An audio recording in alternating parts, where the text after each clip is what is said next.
विश्वानि देव सवितर्दुरितानि परासुव यद्भदरन् तन्न आसुव।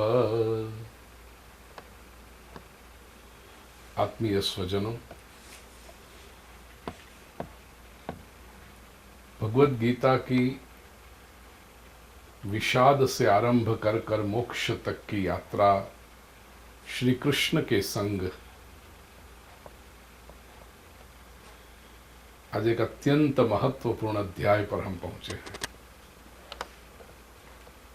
यूं तो संपूर्ण गीता श्रेष्ठ है ही, वो तो हमने अनुभव किया है, लेकिन उसमें भी 15वां अध्याय, इसका नाम है पुरुषोत्तम योग, अति प्रसिद्ध है। श्री कृष्ण के प्रेमी और भगवद गीता में जिनको श्रद्धा है, ऐसे कई भक्त, जिज्ञासु, साधक ये 15वें अध्याय को कंठस्थ भी कर लेते हैं। है बहुत छोटा सा अध्याय, साइज में देखो तो केवल 20 श्लोक हैं। भगवद गीता में 2 अध्याय अत्यंत छोटे हैं, 12वां अध्याय भक्ति योग और 15वां अध्याय पुरुषोत्तम योग, केवल 20-20 श्लोक हैं, लेकिन अर्थ की दृष्टि से देखें तो अति गंभीर है, अति गहन है। पुरुषोत्तम योग, पुरुष से पुरुषोत्तम बनने का शास्त्र इस योग में समाहित है। जीवात्मा से परमात्मा तक की यात्रा इस योग में समाहित है।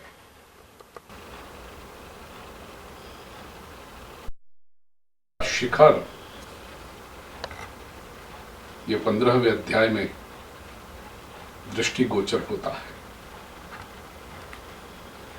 आरंभ भगवान श्री कृष्ण के ऊर्ध्वमूलमधः शाखम् अश्वत्थं प्राहुरव्ययम् छन्दांसि यस्य पर्णानि यस्तं वेद स वेदवित्।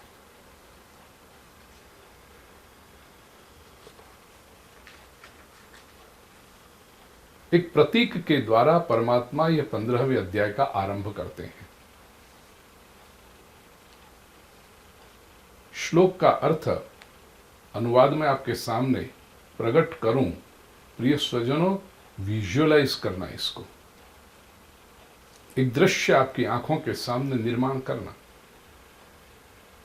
ऊर्ध्वमूलम, एक ऐसा वृक्ष, और वो वृक्ष भी अश्वत्थम, पीपल का वृक्ष, जिसके मूल ऊपर हैं, जड़ें जिसकी ऊपर हैं।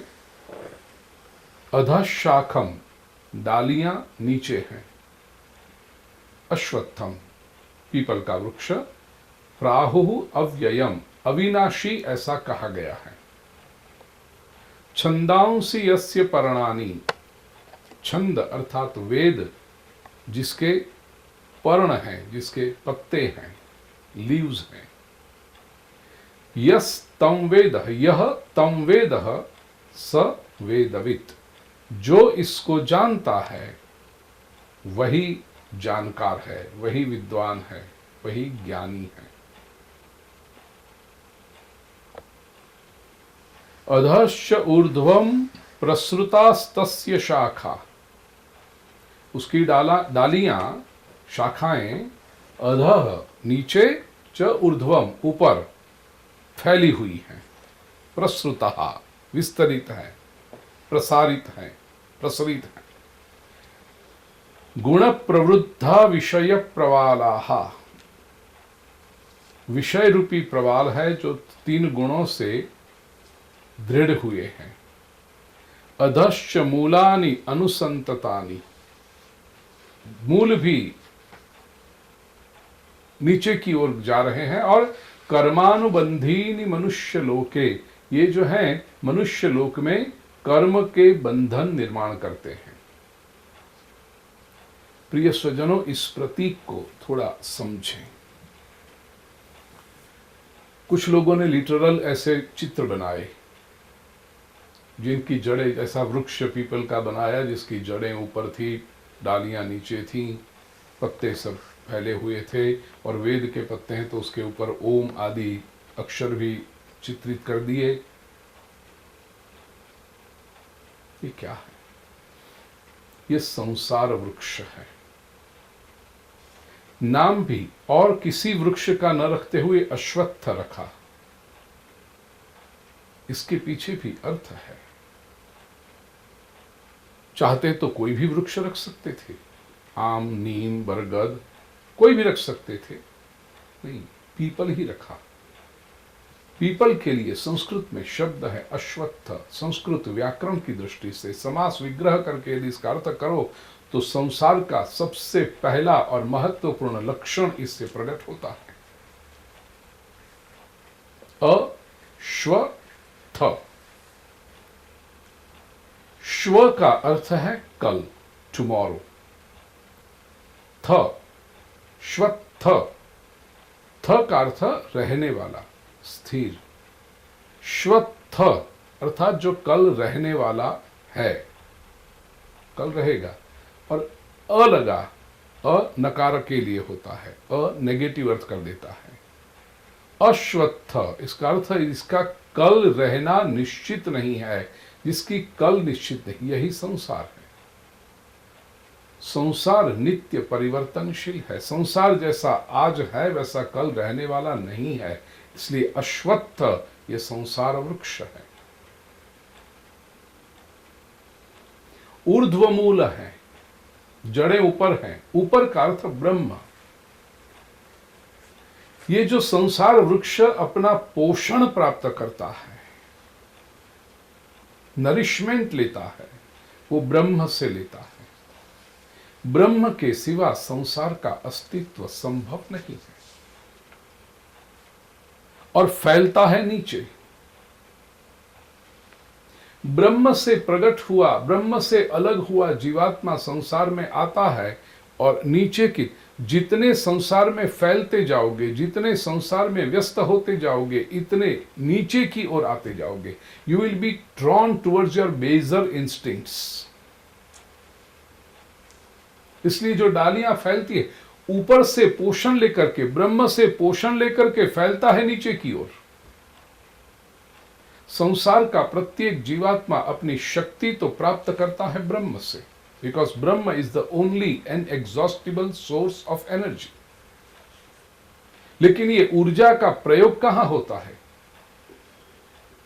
विषयों के भोग में, विकारों में, काम, क्रोध, लोभ, ईर्ष्या, दर्प, मोह, इस सब में। याद रहे, क्रोध करने के लिए भी ऊर्जा आवश्यक होती है। वो ऊर्जा आती है ब्रह्म से और प्रकट होती है क्रोध की ओर, नीचे की ओर जाती है। कामना के लिए भी ऊर्जा तो ब्रह्म की ही चाहिए। ईर्ष्या करने के लिए भी ऊर्जा तो ब्रह्म की ही चाहिए। तो ये संसार है प्रिय स्वजन।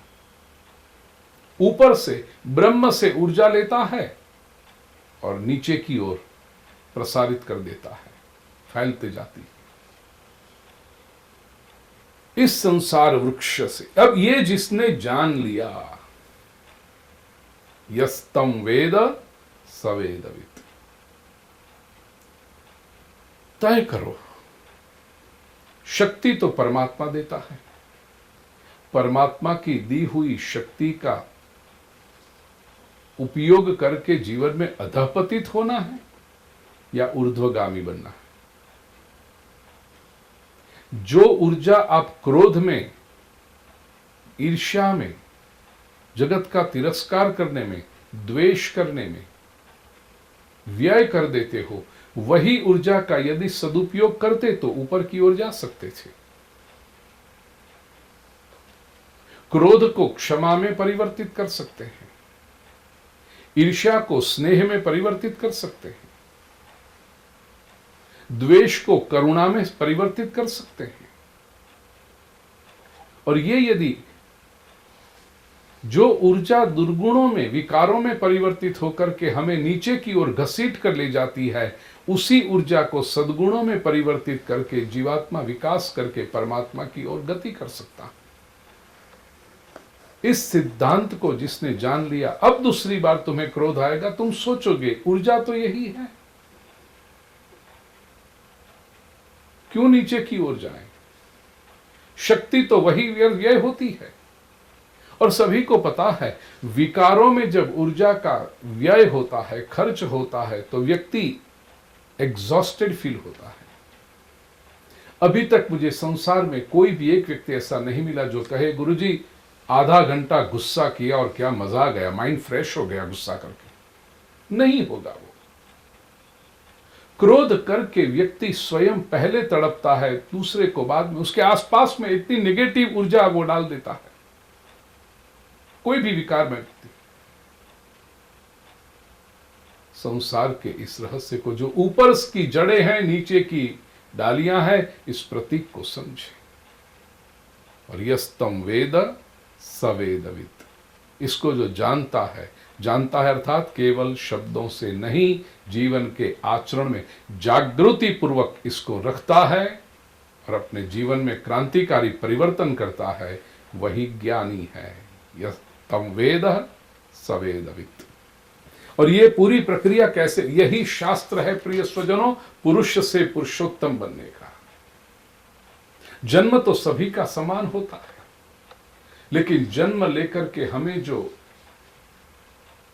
शक्तियां मिली हैं, जो संभावनाएं हैं हमारे भीतर हैं, पोटेंशियल है, उस पोटेंशियल को हमने समझा, उसको आगे बढ़ाया, उसको विकसित किया, तो पुरुष से पुरुषोत्तम बन सकता है। न रूपमस्येह तथोपलभ्यते, ये देखो कृष्ण की प्रतीक समझाया, फिर कहा ये प्रतीक ही है, समझना इसको। इस चित्र के साथ चिपक के मत बैठना, क्योंकि संसार में ढूंढने निकलोगे तो ऐसा कोई चित्र तुम्हें दिखाई नहीं देगा कि जड़ें ऊपर हैं और डालियां नीचे हैं। नान्तो न चादिर न च संप्रतिष्ठा, ये संसार वृक्ष का भी न अंत है न आदि है, लेकिन एक बात है, इसकी कोई प्रतिष्ठा भी नहीं, वो केवल दिखाई पड़ता है। दूसरे अर्थों में कहूं, संसार भ्रांति है, संसार एक इल्यूजन है। एक जगह पे आपको ये वृक्ष दिखाई पड़ेगा, अवश्य देखना चाहते हो, मैं स्थान बता दूं, जाके देख लेना। कहां पर?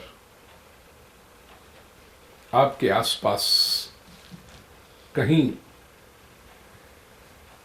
सरोवर हो जिसमें शांत जल हो, और उस सरोवर के किनारे पर कोई वृक्ष खड़ा हो, वहां जाकर के ये वृक्ष की जो परछाई, ये वृक्ष की प्रतिकृति, वृक्ष की इमेज सरोवर के अंदर पड़ती है, वो देखना। यहां आपको दिखेगा ऊर्ध्व मूलम, प्रतिकृति, द इमेज, रिफ्लेक्शन। जो रिफ्लेक्शन दिखता है, इमेज दिखती है, वो ऐसी है। संसार ये ब्रह्म की रिफ्लेक्शन है, इसलिए उल्टा दिखाई पड़ता है, लेकिन वो होता नहीं है। दिखाई पड़ता है, होता है। इसलिए भगवान कहते हैं न रूप मत्स्येह तथोपलभ्यते, ये जो वर्णन किया ऐसा रूप एक्चुअली मिलेगा नहीं। यदि कोई कहे कि चलो हम सैटेलाइट में बैठ करके पृथ्वी के बाहर जाकर के ये देखें कि कहां ऐसा पीपल का वृक्ष है, नहीं मिलेगा, ढूंढा भी मत। ये केवल एक इमेज है, ये केवल एक रिफ्लेक्शन है। इसका अर्थ ये होता है प्रिय सुजनों, ये संसार में जो भी है उल्टा दिखाई पड़ता है। जब तक संसारी दृष्टि से देखते रहोगे, यहां सब उल्टा दिखाई पड़ता है।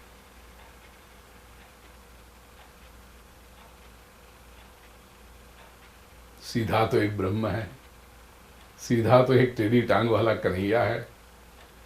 बाकी संसार में जो जहां जैसा दिखता है वो वैसा होता नहीं है।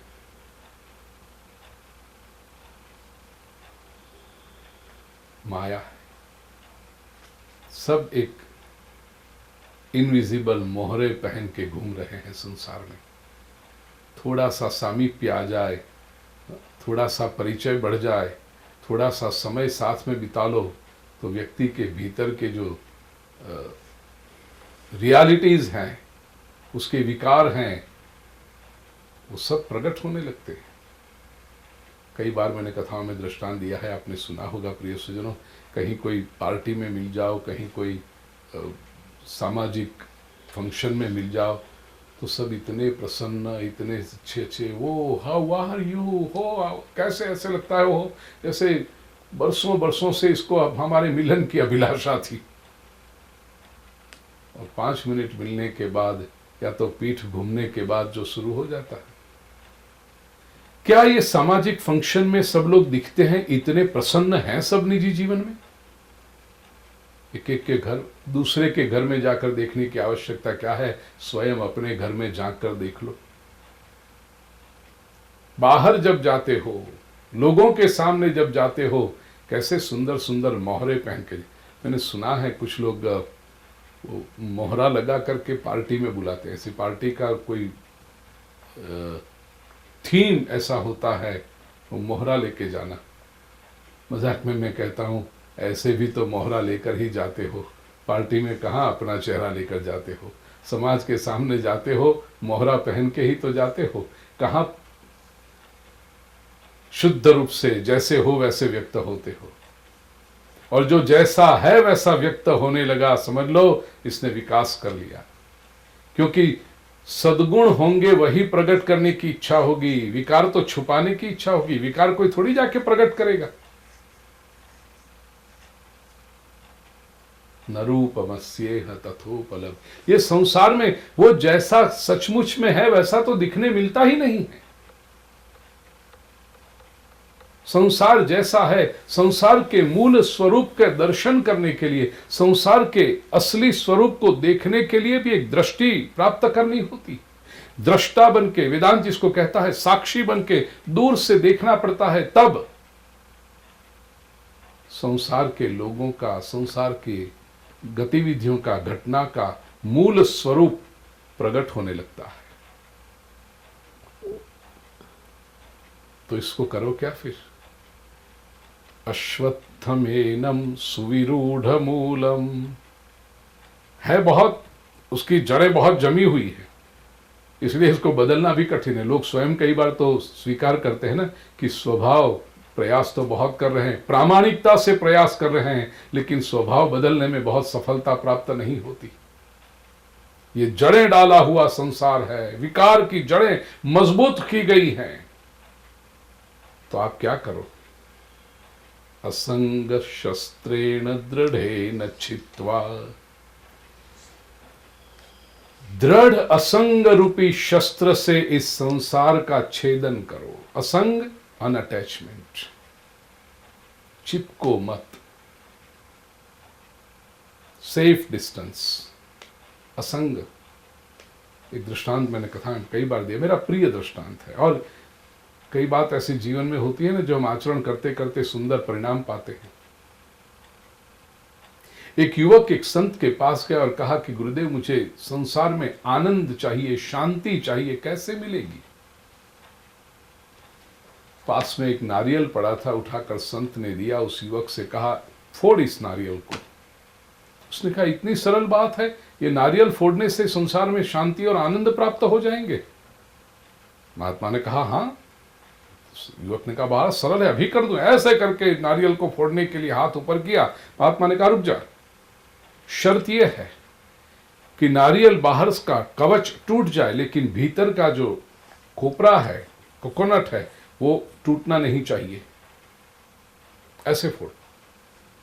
युवक ने हाथ जो उठाया था नारियल तोड़ने के लिए ऊपर किया था, वो कान के पास ले आया, नारियल को हिलाया, अंदर पानी की आवाज आई, खड़ खड़ खड़ खड़।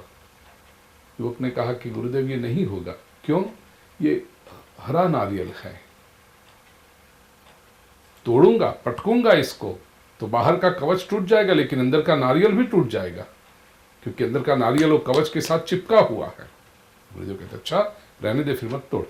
दूसरा एक नारियल दिया, कहा, ये फोड़। शर्त यही है, कवच टूट जाए, अंदर का जो खोपरा है, नारियल है, वो टूटना नहीं चाहिए। युवक ने इस नारियल को लेकर कान के पास हिलाया, खड़खड़ खड़खड़ से आवाज आई। उसने कहा गुरुदेव ये हो जाएगा। क्यों? ये नारियल सूखा नारियल है, भीतर से अलग हो गया है। वो बाहर का कवच टूट भी जाए, भीतर का खोपरा कुछ नहीं होगा, वो अखंड रहेगा। गुरुदेव ने कहा यही रहस्य है इस संसार में शांति और आनंद पाने का। प्रिय स्वजनों, ये नारियल है, उसमें शरीर ये बाहर का कवच है, और हमारा मन, हमारा अंतःकरण, हमारी चेतना, हमारा चित्त ये नारियल है। असंग शस्त्रेण दृढ़ेन छित्त्वा, स्वयं से ये बाहरी जो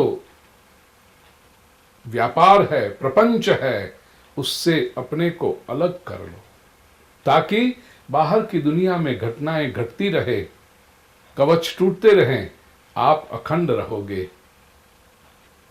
इस तरह को ये जिसने सीख लिया, असंग, अनअटैचमेंट, दृढ़ असंग, क्योंकि असंग भी कच्चा असंग नहीं चलेगा, दृढ़ असंग जिसने सीख लिया तो उससे संसार के साथ के संबंध को धीरे धीरे छेदन करते जाओ। हमारी ओर से दोनों, देखो दोनों नारियल लगते समान ही हैं, हमारी ओर से किसी का तिरस्कार नहीं है। हम सबको प्रेम करेंगे, सबको समझने का प्रयास करेंगे, सबके साथ सद्भाव रखेंगे, लेकिन उन लोगों की विकार, उन लोगों की बीमारी, उन लोगों की अस्वस्थता, ये हमारी चेतना को बीमार करने वाली ना होनी चाहिए, उसका स्पर्श ना होना चाहिए। मैंने कुछ दिन पहले यही प्रवचन मालिका में दृष्टांत दिया था। जैसे डॉक्टर पेशेंट के वार्ड में जाते हैं, डॉक्टर का तो सद्भाव होता है कि पेशेंट को ठीक करे, लेकिन कई पेशेंट या तो बीमारी के इन्फेक्शन या तो बीमारी की वजह से कई पेशेंट बेचारे मानसिक रूप से अस्वस्थ हो जाते हैं, कभी डॉक्टर के ऊपर चिढ़ते हैं, कभी डॉक्टर के ऊपर रोने शुरू कर देते हैं, ये सब करने लगते हैं, कभी डॉक्टर के साथ रफ भाषा में संवाद करते हैं कि इतनी दवाई ले रहा हूं अभी तक क्यों नहीं हुआ, क्या नहीं हुआ, ये सब। डॉक्टर सब हंसते हुए ये सारी बातें उसको मन को, क्योंकि डॉक्टर जानते हैं वो क्या कर रहे हैं, उसके पास ज्ञान है, उसके पास शास्त्र है मेडिकल साइंस का। ये जैसे मेडिकल साइंस के डॉक्टर करते हैं, ऐसे अध्यात्म में भी प्रिय स्वजनों संसार में रहकर करना पड़ेगा।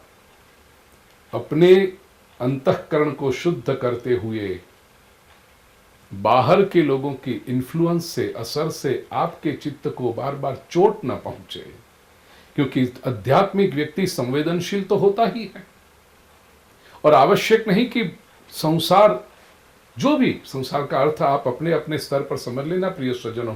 परिवार के लोग हो सकते हैं, आप जहां काम करते हो वो कॉरपोरेट आपका ऑफिस कल्चर हो सकता है, आप जिस संस्था के लिए काम करते हो वो हो सकता है, समाज हो सकता है।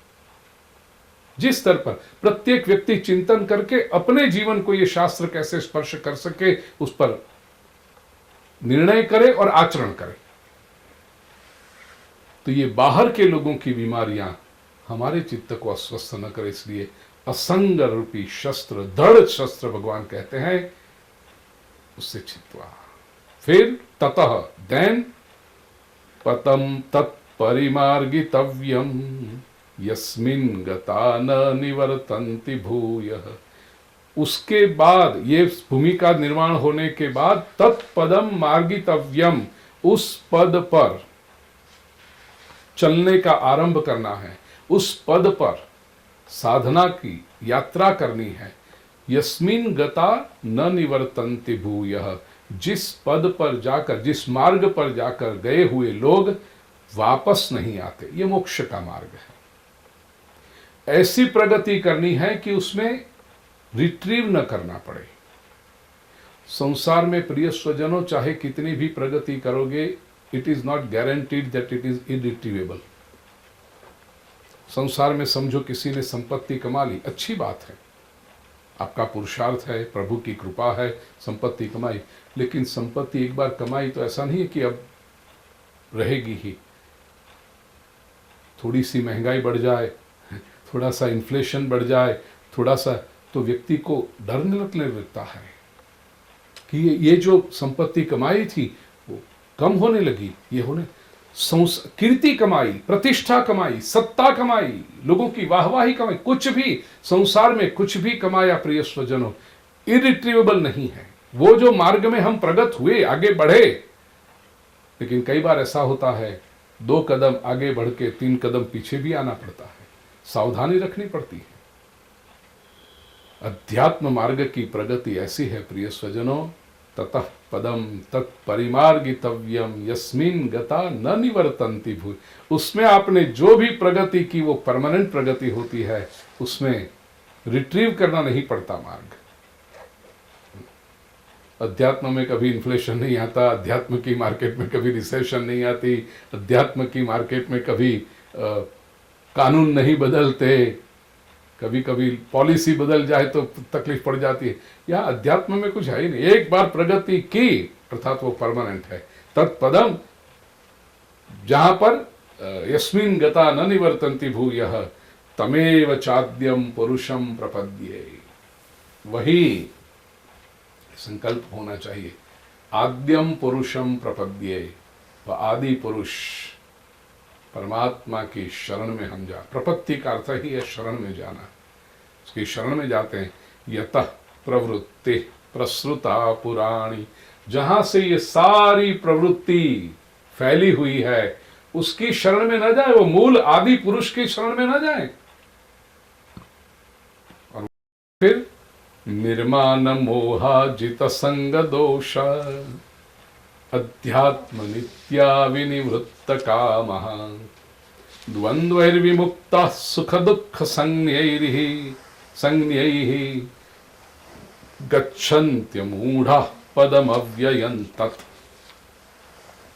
निर्मान मोह, मान और मोह जिनके निकल गए, जित संग दोषा, अभी मैंने 2-5 मिनट पहले जो चिंतन किया, संग दोष को जिसने जीत लिया है, आसक्ति रूपी दोष को जीत लिया है, अर्थात वो अपनी ऊर्जा अन्यों को देने के लिए तैयार है यदि सामने वाला ग्रहण करने को तैयार है, लेकिन सामने वाले के दोष ये नहीं लेगा। जीत संग दोषा। कई बार लोग क्या कहते हैं, हम तो बहुत अच्छे थे लेकिन सामने वाला बुरा था इसलिए हमारे भी बुराई आ गई। हम तो बड़े प्रसन्न मन लेकर गए थे लेकिन वहां सब लोग झगड़ा कर रहे थे, लड़ रहे थे, तो हमारा मन भी इकट्ठा हो गया। ये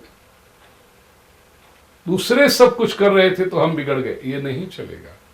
संग दोष कहते हैं इसको, जीत संग दोष, आसक्ति रूपी दोष को जिसने जीत लिया। अध्यात्म नित्या, अध्यात्म भगवद गीता के 8वें अध्याय में प्रभु ने व्याख्या की है, स्वभावोध्यात्म उच्यते, अर्थात स्वभाव नित्या। मैं कौन हूं? मैं परमात्मा का अंश हूं। मैं क्यों आया हूं इस संसार में? वो अपना स्वरूप, स्वलक्ष्य, स्वप्रवृत्ति, स्वध्येय ये कभी जो छोड़ते नहीं है, जिसको निरंतर याद है, ये अध्यात्म नित्या है। जब कोई व्यक्ति बार बार चूक जाए ना तो रास्ता फिसल जाता है, वो बदल देता है। बचपन में ऐसी कहानी सुनाई जाती थी कि घर से मिठाई लेने के लिए निकला हुआ कोई लड़का, मार्ग में कोई दोस्त मिल गया तो उसके साथ वो इमली खाने बैठ गया। फिर कोई कहता अरे तुझे तो मिठाई लानी, हाँ हाँ मिठाई लानी है, इमली छोड़ के वापस मिठाई। 5 कदम चला, कोई दूसरा मिल गया तो उसके साथ पत्ते खेलने, ताश खेलने बैठ गया। कोई तीसरी प्रवृत्ति में कोई कुत्तों के साथ खेलने बैठ गया। मिठाई की दुकान तक तो पहुंचा ही नहीं। लेकिन जिसको बिल्कुल निरंतर स्मरण, तो इमली वाला भी मिलेगा, ताश खेलने वाला भी मिलेगा, कुत्ते के साथ खेलने वाला, उसको याद है मुझे मिठाई लानी है, मुझे मेरे पिताजी ने भेजा है, मुझे मिठाई लानी है, मुझे मिठाई लानी है। ये लक्ष्य जिसको याद है तो आसपास के जितने भी डिस्ट्रैक्शंस हैं उससे वो खींचा नहीं जाएगा, अपने मार्ग को छोड़ेगा नहीं, फोकस रहेगा। ऐसे अध्यात्म नित्या का अर्थ, इस संसार में, इस शरीर में मैं क्यों, पहले तो मैं कौन हूं इस शरीर में आकर बसा हुआ, और यहां पर मेरा लक्ष्य क्या है? क्या मेरे पास समय है ऐसी व्यर्थ प्रवृत्तियों में बिगाड़ने का?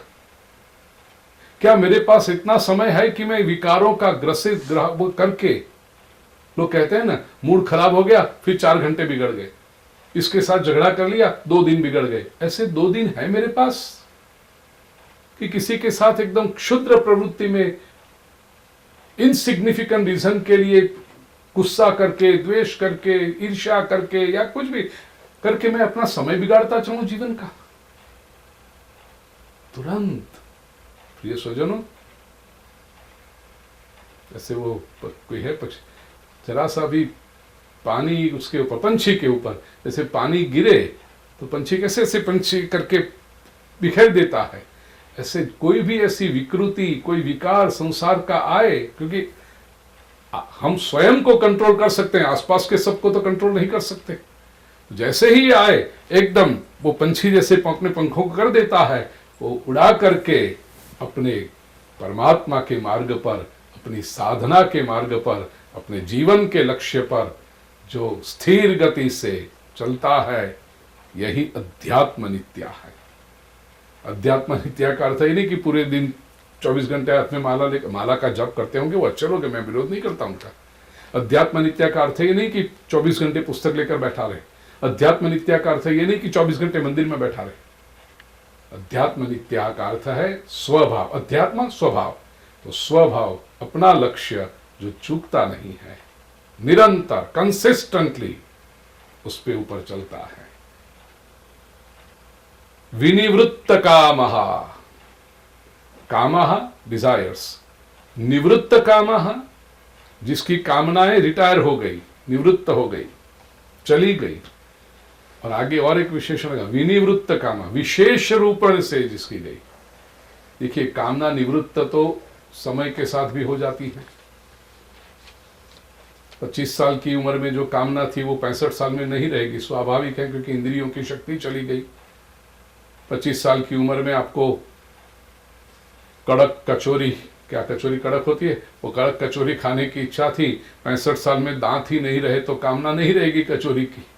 तो ऐसा समझोगे क्या बहुत बड़े आध्यात्मिक हो गए, कामनाएं चली गई। खाओगे तो भी पेट में पचन नहीं होता है तो पेट मना करेगा। 25 साल की उम्र में मिर्ची के पकौड़े चबा चबा के बड़ी आनंद से खाते थे, और 65 साल की उम्र में ऐसा लगता है मिर्ची के पकौड़े खाएंगे तो 2 दिन तक जलन होती रहेगी, पेट में गड़बड़ होती रहेगी, एसिडिटी हो जाएगी, या जो भी बीमारियां होती हैं। तो आपने छोड़ दिया कामना, नहीं मिर्ची का पकौड़ा नहीं खाना। निवृत्त कामना हुई, लेकिन ये तो शरीर की वजह से हुई, इसको बहुत बड़ा आध्यात्मिक मूल्य नहीं है। विनिवृत्त कामना अर्थात विशेष रूप से, समझदारी पूर्वक, मैच्योरिटी के साथ। संसार में समय के साथ जो कामनाएं निवृत्त होती है वो तो अगतिकता भी हो सकती है, हेल्पलेसली होता है वो ना, क्या करें, छुटका नहीं है और चारा नहीं है और कोई, ऐसे कामना गई। विनिवृत्त कामना ये समझदारी पूर्वक, आखिर कामना छूटी है उसका दुख भी न रहे, कामना छूटी है उसकी वेदना भी न रहे। विनिवृत्त काम, द्वंद्वैर्विमुक्ताः,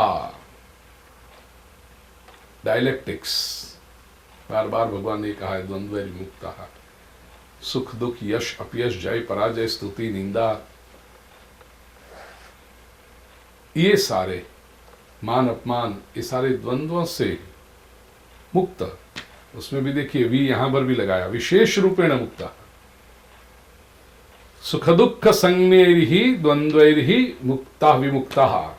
सुख दुख नाम के जो ये द्वंद्व हैं उससे अच्छी तरह से जो मुक्त हो गए हैं, ऐसे लोग अमूढ़ाः, भगवान ने के लिए कहा ये ज्ञानी लोग हैं जिनकी मूढ़ता चली गई।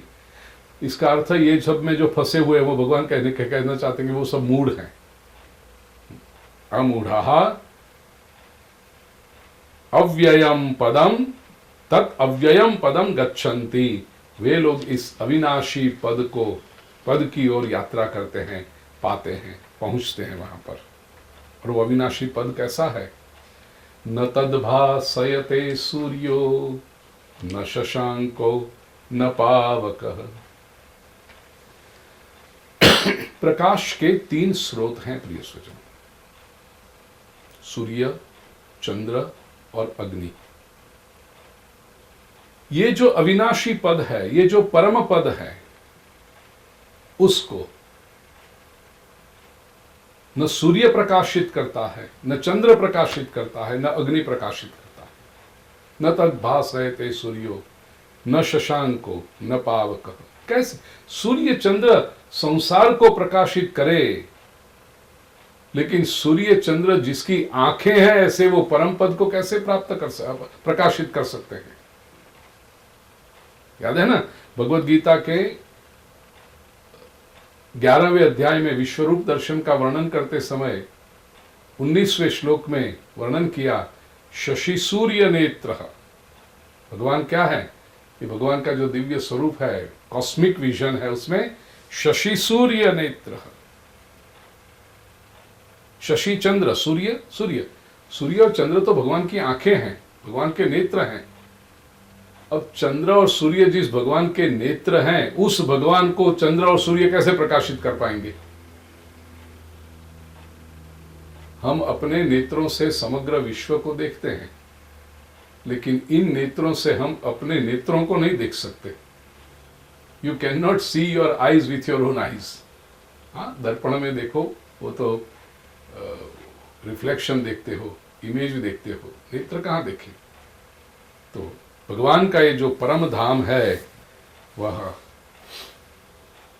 न सूर्य वहां प्रकाशित करते हैं, ये सूर्य उस धाम को प्रकाशित करते हैं, न चंद्र करते हैं, न अग्नि करते हैं।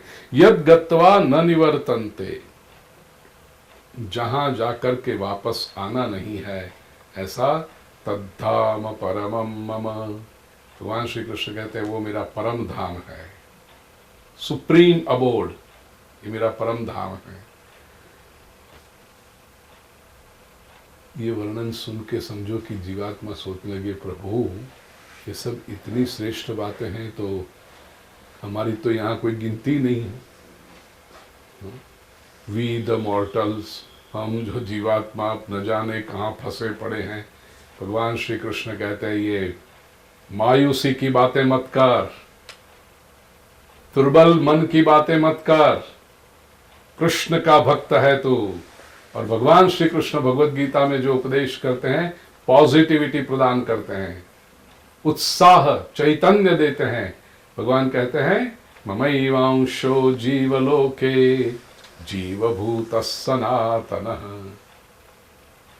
ये जीवलोक में जो हैं, वो स्वयं को भले ही मायूस और पता नहीं दुनिया भर के लोगों ने उनके ऊपर एक छिड़क रखा हो अज्ञान कि तुम तो माया में फंसे हो, क्या है, जीवात्मा हो, मॉर्टल्स, कर्म के बंधन में फंसे हुए, ये दुनिया जैसे बड़ी जेल खाना है, उसमें सदा भुगत रहे हो, न जाने कब। ये दुनिया भर के लोगों ने अज्ञान तुम पर छिड़क रखा हो। भगवान श्री कृष्ण कहते हैं छोड़ो इन सब बातों को। पूर्ण परब्रह्म आपसे कह रहा है ममैवांशो जीवलोके, ये जीवलोक में जो भी कोई है वो मेरा अंश है, और वो भी जीवभूत मम एव सनातन अंश, इटर्नल अंश है मेरे। तो जीवात्मा नाशवंत, बेचारा, फंसा हुआ ऐसा नहीं है। ये स्वजनों, हिम्मत से हमारी छाती फूलनी चाहिए पूर्ण परब्रह्म की ये बात को सुनकर, मैं प्रभु का अंश हूं। अरे संसार में भी कभी कोई बड़े व्यक्ति की संतान हो तो उस पुत्र को लगता है मेरे पिता इतने बड़े आदमी हैं, मेरे पिता संपत्ति में इतने आगे हैं, मेरे पिता समाज में प्रतिष्ठित हैं। कितना गौरव होता है कि मैं इस जैसे पिता का पुत्र हूं। यहां भगवान कहते हैं तुम मेरे हो, जीव मात्र को कहते हैं तुम मेरे, और सनातन अंश हो। ऐसा नहीं कि कुछ क्षणों के लिए हो, सनातन अंश। याद रखना, वेदांत की परिभाषा में कहूं तो भगवान अंशी है, हम अंश है। अंश में अंशी के सभी गुण होते हैं। हमारे भीतर भी परमात्मा के सभी गुण उपस्थित हैं। Qualitatively we are the same, quantity में डिफर जीवात्मा और परमात्मा में, समंदर के किनारे पर खड़े रह करके प्रिय स्वजनों, समंदर में से 1 चम्मच जल भी निकालो और इस 1 चम्मच जल की केमिकल एनालिसिस की जाए तो इस 1 चम्मच जल में भी इतना ही सोडियम, इतना ही क्लोरीन, इतना ही पोटेशियम, पूरा केमिकल कंपोजिशन वही होगा जो समुद्र के जल का। अंश और अंशी में गुणात्मक अंतर नहीं होता है। There can not be a qualitative difference. जीवात्मा और परमात्मा में गुणात्मक अंतर नहीं है, क्वांटिटेटिव डिफरेंस हो सकता है और वो भी पूरा हो जाएगा जब जीवात्मा परमात्मा से एक रूप हो जाएगा। तो अद्वैत जब सिद्ध होगा तो फिर एक ही हो गया, फिर क्वालिटेटिव तो था ही, क्वांटिटेटिव डिफरेंस भी पूरा हो गया। मनश्ष्ठान इंद्रियाणि प्रकृति स्थानी कर्षति, तो फिर हमें अलग कौन करता है? मन जो है ना, ये छठी इंद्रिय, षष्ठी इंद्रिय, वह प्रकृति स्थानी कर्षति, वो प्रकृति में रह करके खींचता है अपनी ओर। शरीरम यदवाप्नोति यच्चाप्युत्क्रामति ईश्वर, फिर ये शरीर जब निर्माण होता है और शरीर जब पूरा भी होता है तो मन उसमें से गृहीत्वैतानि संयाति वायुर्गंधा निवासयात। एक शरीर में से दूसरे शरीर में जाते समय मन इस शरीर की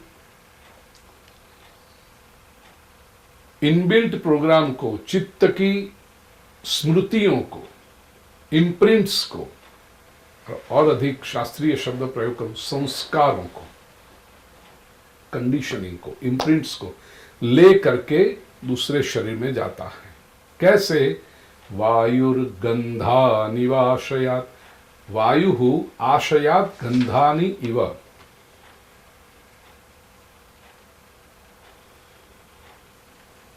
कमरे के एक कोने में इत्र की बोतल हो और खुली हो तो कमरे के दूसरे कोने में उसकी सुगंध आती है। अब इत्र तो एक कोने में रखा था, सुगंध दूसरे कोने में कैसे पहुंची? जानकार व्यक्ति कहेगा वायु की वजह से, कि वहां वायु ने सुगंध के सूक्ष्म कणों को पकड़ा और वायु के साथ वो कण दूसरे कोने में व्यक्ति जो खड़ा था उसकी नासिका तक गए, घ्राणेन्द्रिय तक गए और उसको सुगंध का अनुभव हुआ। जैसे वायु एक कोने से दूसरे कोने तक ले जाता है, ऐसे मन एक शरीर को छोड़ते समय उसके अंदर के अंतःकरण चतुष्टय को, विशेष करके इम्प्रिंट्स को, संस्कारों को लेकर के निकलता है।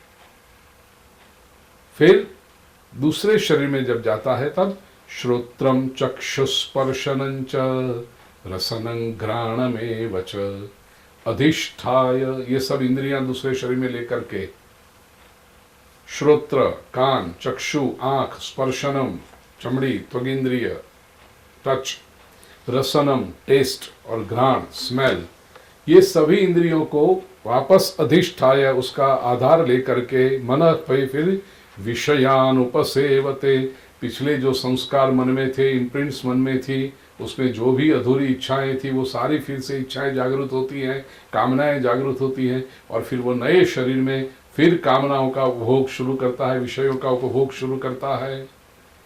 उत्क्रामंतम स्थितम वापि भुंजानम वा गुणान्वितम, ये जो उत्क्रामंतम निकलता हुआ, स्थितम दूसरे शरीर में रहता हुआ, भुंजानम भोग करता हुआ या गुणों से व्याप्त होता हुआ, गुणान्वितम गुणों की पकड़ में आता हुआ, ये सबको विमूढ़ा नानुपश्यन्ति, ये सारा खेल मन का है प्रिय स्वजनों, और मन की इच्छाओं का है, मन के संस्कारों का, चित्त के संस्कारों का। जो विमूढ़ हैं वे इसको नहीं जानते, न अनुपश्यन्ति। ये खेल जन्म जन्मांतर तक क्या हो रहा है, क्यों बार बार एक शरीर में से निकलकर दूसरे शरीर में आना, वही क्रिया करके वापस तीसरे शरीर में, चौथे शरीर में जाना। मूढ़ लोग ये नहीं जानते, पुनः पुनः पुनः पुनः वही विषयों का उपभोग करते हुए, वही विकारों का शिकार बनते हुए जन्म मरण में के फेरे में घूमते रहते हैं। तब पश्यन्ति ज्ञान चक्षुषा, जिसके पास ज्ञान चक्षु खुल गए, एक बार जागृति आ गई, वेट अ मिनट, ये क्या हो रहा है, क्यों बार बार यही रिपीटेशन चल रहा है। कल भी मैंने क्रोध किया था, परिणाम बुरा आया, आज भी फिर से क्रोध करूं, परिणाम बुरा आया, परसों फिर से मैं क्रोध करूंगा, परिणाम बुरा आया, जन्म जन्मांतर तक यही करता रहूंगा। छोटी छोटी छोटी घटनाओं के प्रति मैं अपना इरिटेशन व्यक्त करते हुए अपने मन को अशांत करता रहूंगा। एक बार व्यक्ति जब सावधान हो जाए कि मुझे इसमें ये जो रेपिटेटिव है, जन्म जन्मांतर से चला आ रहा है, उसमें अभी नो मोर, क्योंकि वो करते हुए भी मैंने पाया क्या, पाया तो कुछ नहीं, केवल अशांति, केवल अस्वस्थता। ये विमूढ़ता जब व्यक्ति को कष्ट देने लगती है, पीड़ा देने लगती है, तब व्यक्ति संकल्प करता है, I want to be above it. पश्यन्ति ज्ञान चक्षुषः, ये ज्ञान रूपी चक्षु जिसके पास है वही ये देख सकता है और वही संकल्प कर सकता है इससे ऊपर उठने की, पुरुष से पुरुषोत्तम बनने की। यतन्तो योगिनश्चैनं पश्यन्त्यात्मन्यवस्थितम्, प्रयास करने वाले जो योगी हैं वो इस तत्व को आत्मनि अवस्थितम पश्यन्ति, ये सारा ज्ञान, ये सारी समझदारी, ये सारी मैच्योरिटी भीतर ही है प्रिय स्वजन। बाहर का उपदेश आपकी चेतना को जगा सकता है, आपकी ज्योति को जागृत कर सकता है, लेकिन ये ऊर्जा तो आपके भीतर से आएगी। केवल शब्दों का पैकेट आपके भीतर परिवर्तन नहीं कर पाएगा, ये संकल्प आपके भीतर से जागना चाहिए और ये ऊर्जा है आपके भीतर। You have this seed, you have the potential. जो इस पोटेंशियल को जागृत करके संकल्पबद्ध होते हैं और आचरण आरंभ करते हैं, वो उनके भीतर ही पाते हैं।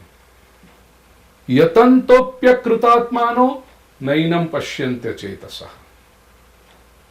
प्रयास तो करें लेकिन उसके लिए कुछ कर नहीं सकते। अकृतात्मानो, हेल्पलेस हो जाते हैं, हार जाते हैं, नहीं हमसे नहीं होगा, झुक जाते हैं।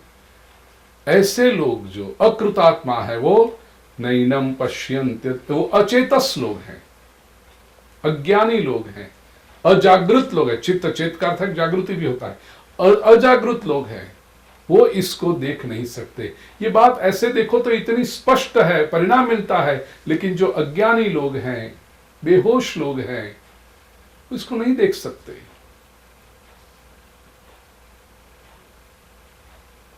यदादित्यगतं तेजो जगद्भासयते अखिलम यच्चंद्रमसि यच्चाग्नौ तत्तेजो विद्धि मामकम। भगवान कहते हैं मैं परम प्रकाश हूं, I am the supreme light. सूर्य में जो तेज है वो मैं हूं, चंद्र में जो प्रकाश है वो भी मैं हूं।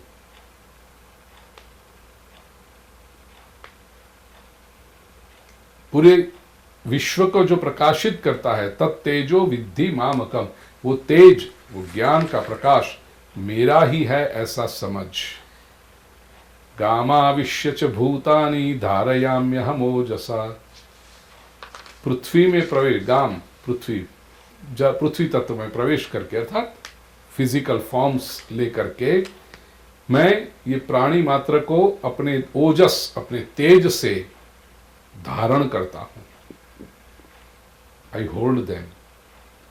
पुष्णामि चौषधि सर्वाहा सोमो भूत्वा रसात्मकः। चंद्र के प्रकाश के रूप में मैं सारी औषधियों को पुष्टि कराता हूं, उगाता हूं, उनको अमृत देता हूं, रसात्मक सोम बन के। देखिए, प्राणियों को मैं धारण करता हूं, फिर ब्रह्म चैतन्य के रूप में पृथ्वी तत्व में आकर के मैं फॉर्म्स लेता हूं, आकार लेता हूं। चंद्र के रूप में अमृत की वृष्टि करके सारी वनस्पति को पोषण देता हूं, फिर जीव मात्र के शरीर में बैठकर अहम वैश्वानरो भूत्वा प्राणिनाम देहमाश्रितः। प्राणियों के शरीर का आश्रय लेकर के मैं उनके पेट में वैश्वानर बन के ये सारी वनस्पति जो आहार हैं वो 4 प्रकार के अन्न प्राणापान समायुक्त पचामी अन्नम चतुर्विधम, ये जो जीवन चलता है पोषण प्राप्त होता है ये 4 प्रकार के अन्न भी मैं ही पचाता हूं। फिजिकल रूप में तो सही है, भगवान ही हमारे शरीर में बैठा है। जो भी अनाज हम 4 प्रकार के शास्त्रों में बताए हैं, चोष्य लेह्य चाटने के पदार्थ, पीने के पदार्थ, चबाने के पदार्थ और निगल जाने के पदार्थ, ऐसे 4 प्रकार के चतुर्विध अन्न हैं। वो सब अन्न मैं पचाता हूं। इसका तात्विक अर्थ प्रिय स्वजनों ये है कि ये संसार में हम तो ज्ञान की बात कर रहे हैं, अध्यात्म की बात कर रहे हैं, तो जो भी ज्ञान है 4 प्रकार का चतुर्विध पुरुषार्थात्मक जो ज्ञान है, भगवान कहते हैं वो ज्ञान भी पचाना पड़ता है, वो ज्ञान भी जीवन में स्थिर करना पड़ता है। ईश्वर कहता है जो मेरे सानिध्य को, मेरी उपस्थिति को निरंतर अनुभव करता है, अध्यात्म नित्या जो आगे शब्द का बड़ा प्यारा शब्द है, वो जो मेरी उपस्थिति को, उसके जीवन में ये 4 प्रकार के ज्ञान को मैं स्थिर करता हूं। वो 4 प्रकार का ज्ञान, 4 वेदों का ज्ञान जो भी, वो उसके जीवन में पुष्टिदायक बने। क्योंकि ज्ञान जैसे भोजन केवल कर लिया, आपने पेट में रख लिया, बाहर पात्र में था, बर्तन में पड़ा था, भोजन पेट में रख लिया तो भोजन आपकी ऊर्जा नहीं बनता जब तक वो भोजन पचता नहीं। ठीक इसी तरह पुस्तक में ज्ञान था, वो शब्द आपने अंदर ले लिए तो वो आपकी शक्ति नहीं बनता जब तक वो ज्ञान पचता नहीं। और ज्ञान को पचाने का एक ही मार्ग है, आचरण। Practice it and you will digest the knowledge. That wisdom will become a part and parcel of your being. भगवान कहते हैं मैं करता हूं। अच्छा, इतना सारा करने वाले प्रभु आप रहते कहां हो? बहुत सुंदर बात। 15वां अध्याय इतना सुंदर है और 15वें अध्याय का 15वां श्लोक, सर्वस्य चाहम हृदय सन्निविष्टः मत्तस्मृतिर्ज्ञानमपोहनञ्च। अरे मुझे कहां ढूंढ रहा है प्यारे, मैं तो तेरे हृदय में बैठा हूं। और सर्वस्य चाहम हृदय सन्निविष्टः, ये संसार में सभी के अंतःकरण में मैं बैठा हूं। कोई भी व्यक्ति परमात्मा का इतना, चाहे कुछ न भी विरोधी हो, प्रभु में न भी मानने वाला हो, भगवान कहते हैं मैं उसके अंतःकरण में बैठा हूं। ईश्वर जीव मात्र से प्रेम करता है। ईश्वर ने जीव मात्र के भीतर अपना स्थान स्थिर किया है। इसलिए जीवन में विपत्ति भी आए, समस्या भी आए, संसार आपका साथ छोड़ देगा, परमात्मा कभी आपका साथ नहीं छोड़ता है। कवि ने बड़ा सुंदर कहा, एक व्यक्ति नास्तिक था, उसके जीवन में समस्या आई तो आक्रोश उसने व्यक्त किया। कहते हैं लोग थोड़ी सी समस्या आए तो बैलेंस खो देते हैं, एक्साइट हो जाते हैं। बंदे को जो तड़पाए वो बंदे का खुदा नहीं। इतना कष्ट पड़ता है मुझे, नहीं भगवान है ही नहीं। आस्तिक व्यक्ति ने बहुत सुंदर कहा, बंदे में खुद तड़पता है, वो बंदे से जुदा नहीं। यदि मेरे जीवन में कोई कष्ट आया है तो मेरा प्रभु, मेरा कृष्ण मेरे अंतःकरण में बैठा है, वो देख रहा है। और कष्ट में मैं खड़ा रहूं, भीतर से वो ऊर्जा दे रहा है। यदि उसकी ऊर्जा में स्वीकार न करूं और गिर जाऊं तो मेरा दोष। लेकिन जो व्यक्ति परमात्मा की इस ऊर्जा का अनुभव करता है, भीतर बैठे हुए परमात्मा को नित्य अनुभव करता है, चाहे कैसी भी विपरीतता आ जाए, चाहे कैसे भी संजोग बदल जाए, चाहे कैसे भी छोटी मोटी घटनाएं आसपास बनती रहे, वो अपनी शांति, अपनी स्वस्थता खोता नहीं। मेरा प्रभु मेरे साथ। अब मुझे क्यों, छोटा बालक जब रास्ते पर चलते हो, चाहे कितनी भी गाड़ियां आए, चाहे कितनी भीड़ भड़क का आमने सामने, मेरे पिता का हाथ मैंने पकड़ रखा है, मुझे क्या डरना है? संसार के एक पिता का हाथ यदि पकड़ा होगा तो बालक को हिम्मत रहती है, जगत के पिता ने मेरा हाथ पकड़ के रखा है, मुझे संसार में डरने की आवश्यकता क्या है।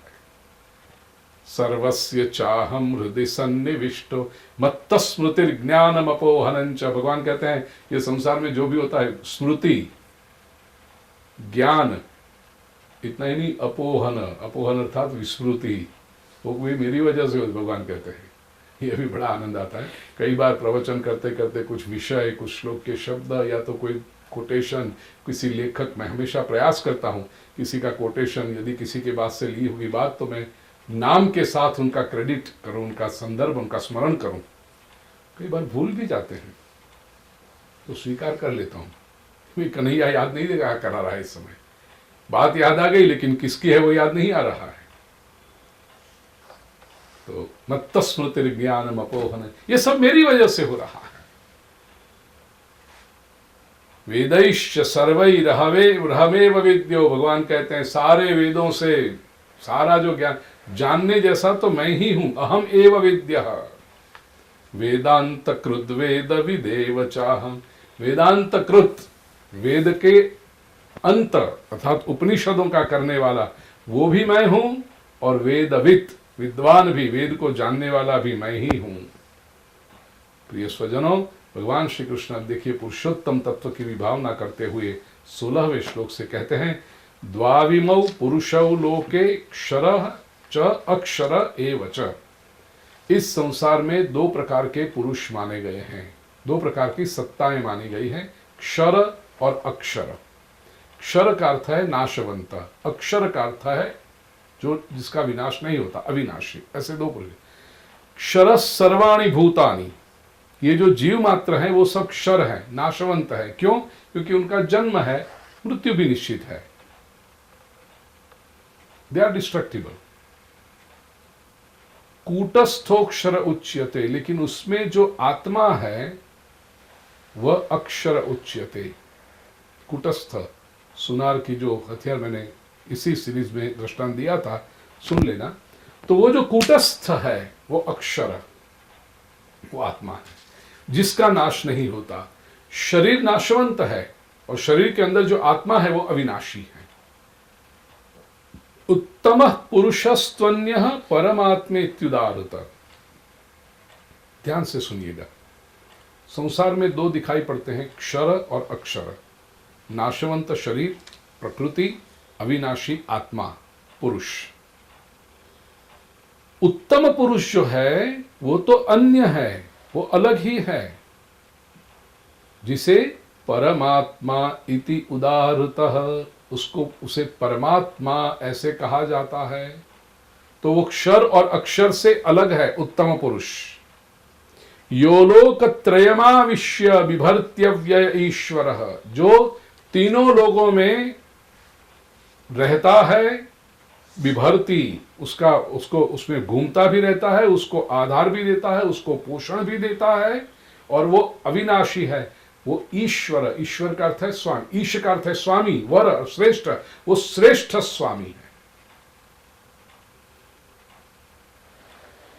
यस्मात् क्षरमती तो हम अक्षरात अपि च उत्तमः, क्योंकि यस्मात्, क्योंकि क्षरम अतीतो हम, मैं क्षर से तो बियॉन्ड हूं, क्षर से तो ऊपर हूं, मैं नाशवंत से तो कहीं ऊपर हूं, अलग हूं, और अक्षरात अपि उत्तम, अक्षर से भी मैं उत्तम हूं। जो अविनाशी जीवात्मा है उससे भी मैं श्रेष्ठ हूं, उत्तम हूं। अतः इसलिए लोके वेदे च पुरुषोत्तमः प्रथितः अस्मि, इसके कारण मैं लोक में अर्थात संसार में और वेद में, शास्त्रों में भी पुरुषोत्तम ऐसे नाम से प्रसिद्ध हूं।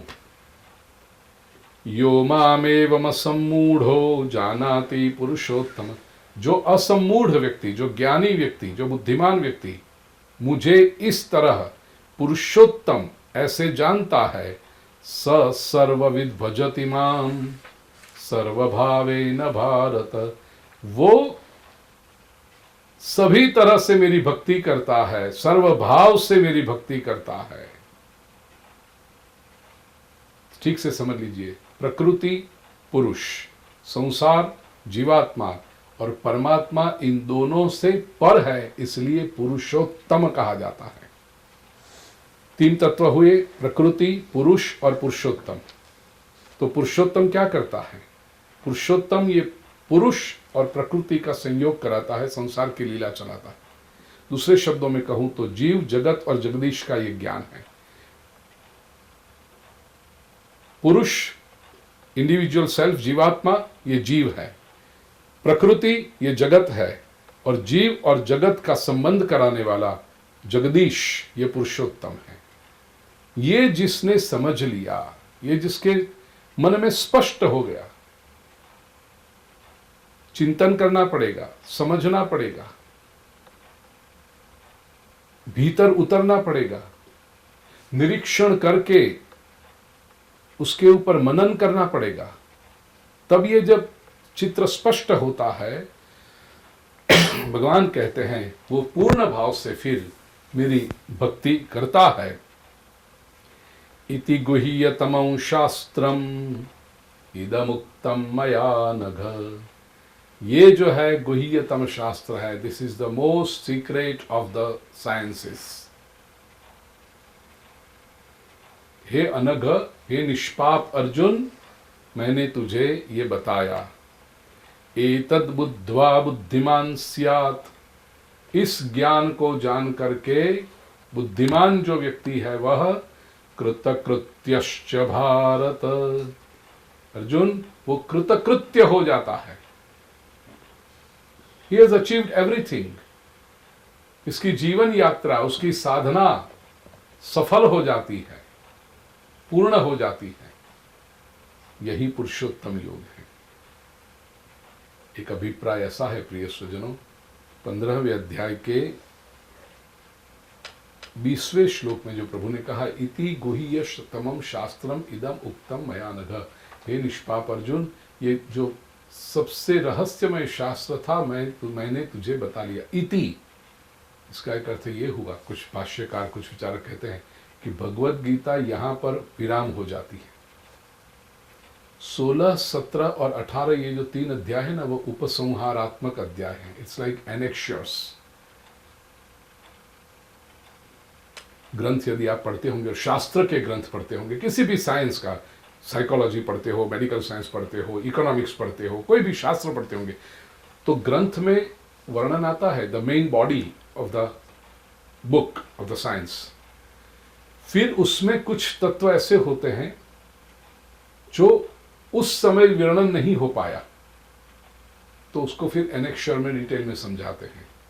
क्योंकि वहां समझाते तो वो जो प्रवाह चल रहा है वो फ्लो खंडित होता, या फ्लो थोड़ा बदल जाता दिशा में, वो न हो, इसलिए वहां पर जो रेफरेंस आ गया वो आगे चलते हैं और फिर वहां एस्टेरिक कर देते हैं या कुछ फुटनोट रख देते हैं, फिर कहते हैं जाओ एनेक्शर में देखो पीछे, तो फिर एनेक्शर में उस तत्व के ऊपर डिटेल में बात होती है। कुछ विद्वानों का ऐसा मानना है कि भगवत गीता का जो उपदेश करना था, पुरुष से पुरुषोत्तम की यात्रा करानी थी, वो 15वें अध्याय में एक शिखर पर पहुंच गई है। उपदेश पूरा हो गया। अब कुछ कॉन्सेप्ट्स, विशेष करके सत्व रजत तम 3 गुणों के बारे में 17वें अध्याय में ज्यादा अधिकतर वो आएगा, अच्छे गुणों के बारे में आएगा, वो 16वें अध्याय में। 16, 17 और 18 ये कंक्लूजन के 3 अध्याय हैं, एनेक्शर के समान है महत्वपूर्ण, हम उस पर भी चिंतन करेंगे।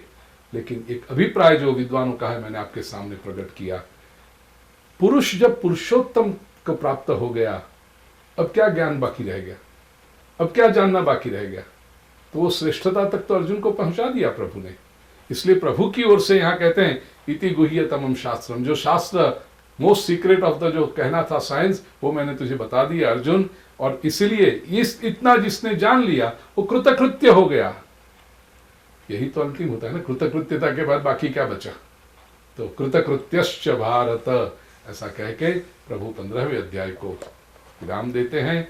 ओम तत्सदिति श्रीमद्भगवद्गीतासु उपनिषत्सु ब्रह्म विद्यायां योगशास्त्रे श्रीकृष्णार्जुन संवादे पुरुषोत्तम योगो नाम पंचदशोऽध्यायः। श्रीकृष्णार्पणमस्तु।